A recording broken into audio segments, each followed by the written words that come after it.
Sekali lagi untuk yang bersangkutan, saudari RM, ini dikenakan 2 pasal sekaligus. Tapi itu laki udah keluar pagar, itu kemaluan lakinya punya orang banyak.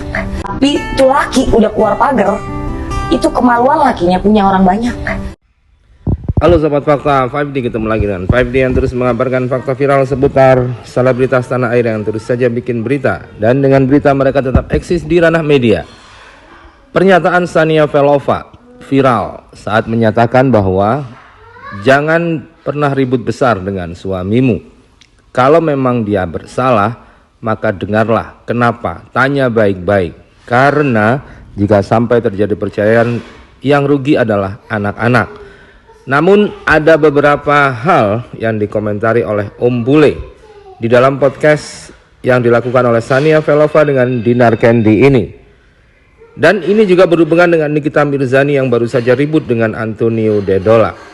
Bagi Sania Velova yang sudah bercerai dengan suaminya, dia seakan-akan kecewa dengan apa yang dia lakukan. Karena untuk urusan pelakor sebenarnya jangan biarkan pelakor yang menang, begitulah kata Sania Velova. Namun ada satu hal yang dia komentari dan akhirnya dikomentari oleh Om Bule, karena nampaknya Om Bule juga tidak cocok dengan komentar dari Sania Velova kali ini. Nah, bagaimanakah Om Bule mengomentari Sania Velova? Om Bule yang biasanya mengomentari Nikita Mirzani kini beralih kepada hal viral lain, yaitu Sania Velova dan juga soal Lina Mukherjee yang ditahan, yang juga merupakan seteru dari Bunda Korla. Lina Mukherjee ditahan dengan Undang-Undang ITE dan juga Undang-Undang Penistaan Agama.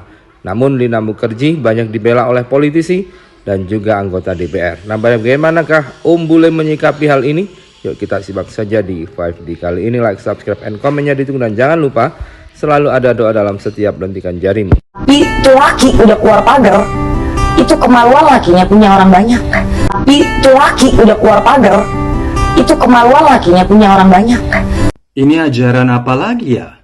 Bahwa alat vital suami kalau sudah keluar pagar itu sudah go public.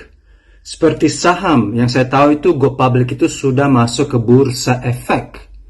Bagaimana dengan istri? Kalau istri juga ke pasar, apakah alat vitalnya itu juga dimiliki tukang pasar, tukang sayur, dan semua orang yang ada di pasar atau di busway atau di angkot? Saya nggak paham ini ajaran apa. Namun saya kasih solusi. Sekarang sudah canggih, kita punya GPS. Kita bisa tanam GPS di alat vital agar kita bisa mendeteksi kemana pergi suami atau istri. Jadi milik kita terus dan kita bisa lacak. Kalau kita taruh GPS di handphone atau di mobil, ya mobil itu kan bisa ditaruh di hutan atau handphone bisa dibuang. Tapi kalau melekat di dalam tubuh kita, kita tetap bisa melacak kemana pergi alat vital pasang-pasangan suami atau istri kita. Itu solusi saya yang bijaksana. Saya percaya fit ini aman karena saya memberikan pendidikan nasional dan internasional bahwa alat vital itu tidak bisa go public, tidak bisa masuk saham bursa efek. Terima kasih. Sekali lagi untuk yang bersangkutan, saudari RM, ini dikenakan 2 pasal sekaligus. Beberapa artis hingga politikus membela Lele Mukidi. Mereka justru mengatakan bahwa untuk apa memproses dan urusan hal seperti ini tidak penting. Banyak kasus-kasus yang lain yang lebih parah, misalnya korupsi kitab suci dalam kementerian, atau juga korupsi jatah kloter ke Timur Tengah. Itu juga merupakan penistaan agama. Benar, itu juga. Namun, mereka lakukan dengan diam-diam dan cantik. Tapi Lele Mukidi, intinya ini adalah menurut saya adalah olok-olok dan bercanda. Olok-olok agamanya sendiri atau agama mayoritas negeri ini. Coba kalau dia lakukan ini di India. Dia ke India makan sapi di depan kuil. Apakah Lele Mukidi tidak akan dibikin cincang dan nasi uduk? Itu India loh. Kita tahu sapi itu adalah dewanya mereka. Gak usah India lah, ke Bali. Tiba-tiba kita di Bali makan sapi depan kuil dan kita viralkan. Itu hak katanya. Tapi kita mencederai agama orang lain, keyakinan orang lain. Kita tinggal di Indonesia. Kita memiliki undang-undang. Pancasila, belajar dulu. Kalau mau bebas, kita mungkin bisa pindah ke Eropa. Di sana kamu mau jungkir balik kek, mau pakai G-string kek, you mau pakai cancut kek, lo mau jalan setengah telanjang kek, lo juga mau olok-olok agama, mungkin bebas di sana. Tapi ini Indonesia. Jadi bagi-bagi pro Lele Mukidi, mau artis atau politikus, mungkin mau pansos, nebeng, menurut saya, lo ganti warga negara aja deh. Jangan jadi warga negara Indonesia. Saya aja, WNI, saya tahu diri dan menghargai setiap agama. Karena ini adalah aturan main di negeri ini. Betul? Saya nggak tahu kalau ini lolos dan bebas. Banyak hal yang lain akan terjadi. Tapi kan, karena Lele Mukidi, kenapa dia? Kalau orang nggak terkenal di hutan dilakukan seperti itu, pasti aman. Ya tentu aman. Karena nggak dikenal. Makanya harga untuk jadi tenar dan terkenal ada harganya. Dan kita jadi panutan. Tapi kita harus jadi panutan untuk jadi viral untuk hal yang positif. Bukan terkenal masuk TV dan viral untuk hal yang negatif.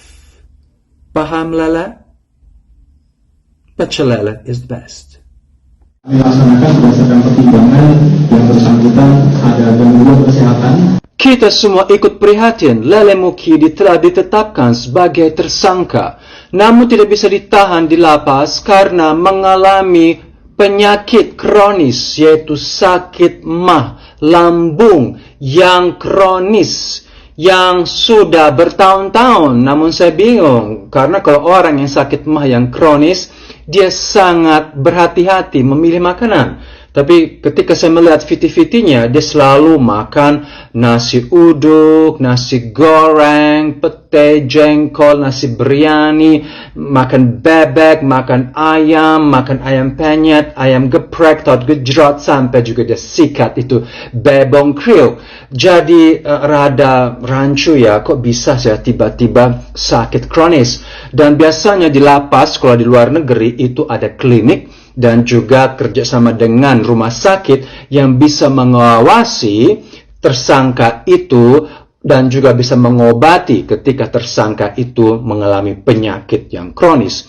Atau kalau memang harus bayar sendiri, klien ini kan cukup masuk saya tajir. Dia mendapatkan 500 juta atau 1 miliar sebulan endorsement, dan mungkin saja ada rumah sakit yang meng-endorse ada jasa home care visit dari rumah sakit yang kira-kira itu 500.000 per datang. Saya rasa 500 juta 1 miliar sebulan, 500.000 itu untuk home care visit itu nggak ada apa-apanya. Namun ya kita percayalah bahwa ini semua itu jujur. Saya anjurkan untuk Lele Mukidi pulang ke rumah istirahat dan mungkin bisa melakukan safari politik. Kan sekarang itu lagi trennya safari politik antara partai untuk mencari jatah atau untuk memberi jatah, dan siapa tahu pihak sana mau mencabut laporannya dan Lele Mukidi bisa bebas dan minggu depan bisa tampil kembali di social media dengan baju khasnya yang mungkin cukup menawan, terawang atau menawang, saya nggak ngerti. Tapi saya lihat bahwa baju yang dia gunakan hari ini sangat-sangat sopan dan sangat anggun, mirip Siti Nurhaliza. Sebenarnya dia cantik juga dengan baju tertutup. Tapi dia lebih suka pakai baju yang terbuka karena dia alergi. Dan karena dia alergi kulit, dan dia suka karena saya lihat garuk atas bawah karena memang dia mengalami alergi kulit. Tapi mungkin hari ini alerginya sudah hilang mendadak, makanya bajunya sangat rapi. Jadi ini adalah nasihat saya, Lele Mukidi, supaya sukses selalu dan maju. Jangan takut.